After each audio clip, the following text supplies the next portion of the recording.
Malaki na nga ba ang kita ko mga loves?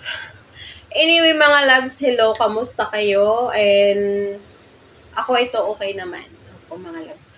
Mga loves, wala pa po akong kita na malaki ha. Pero meron lang po ako pasasalamatan. Kaya ako po ginawa ang video na to. Tungkol to sa aking isang follower na naging follower ko siya nung ako po ay nag-comment sa isang post niya sa TikTok. And anyway mga loves, meron pong TikTok shop ang iyong lingkod. Opo.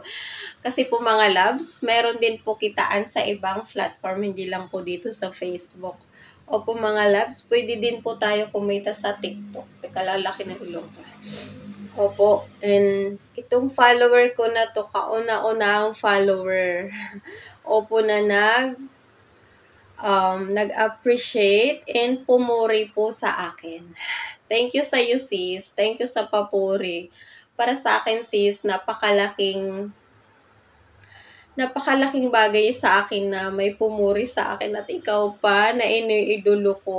Idolo kita sis, promise. Promise yan sis. Kasi pinapanood ko po lahat ng iyong mga video and kung paano ka po nagsimula at ikaw sinasabi mo sa iyong mga post, sa iyong mga video na ikaw ay isang domestic helper sa isang lugar na malayo sa ibang bansa. Oo.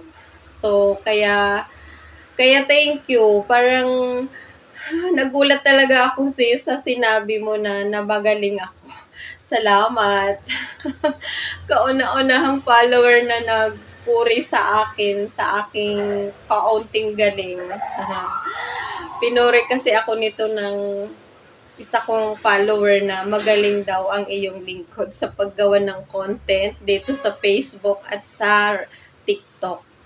Kasi mga loves, friend ko po ito sa TikTok. Opo. Iniidolo ko to mga loves, kikwento ko lang ha kasi base nga po sa kanyang mga posts, siya po ay nag-umpisa din sa wala and nagsumikap and nakabangon, nakaahon sa hirap. Opo, kaya iniidolo ko to talaga. Hi sa'yo sis, shout out sa'yo. Ilalagay talaga kita dito sa video ko. Kasi sobra po ako na-touch sa mo, papuri mo sa akin sis kahit hindi naman po ako talagang magaling gumawa ng content sa Reels at sa TikTok. Salamat. Oo, ito na mga loves.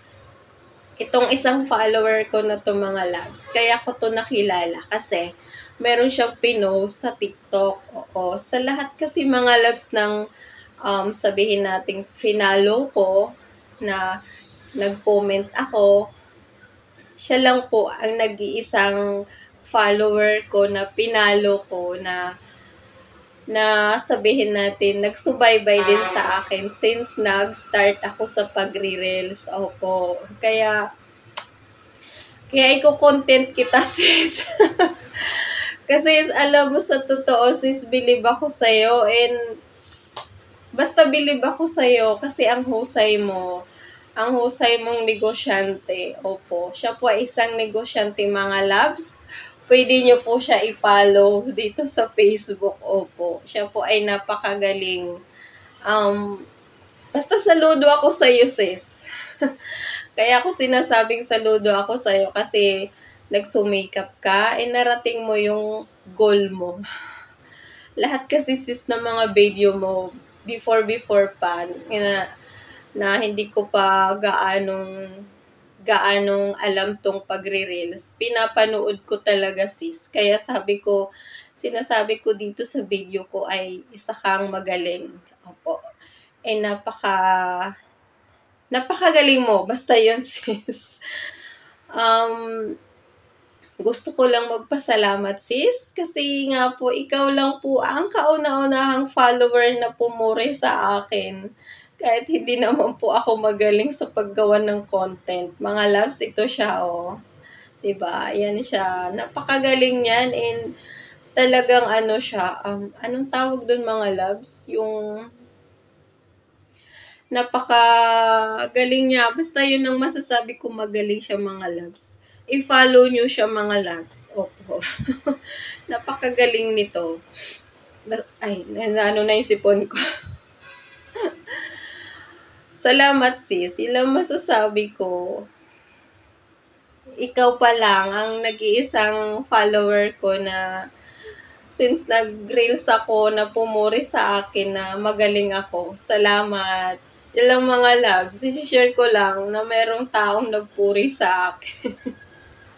Salamat in mga loves pag ako nga po ay kumita dito sa reels, sa pag-post ng mga kung ano-anong video, kung ano-ano.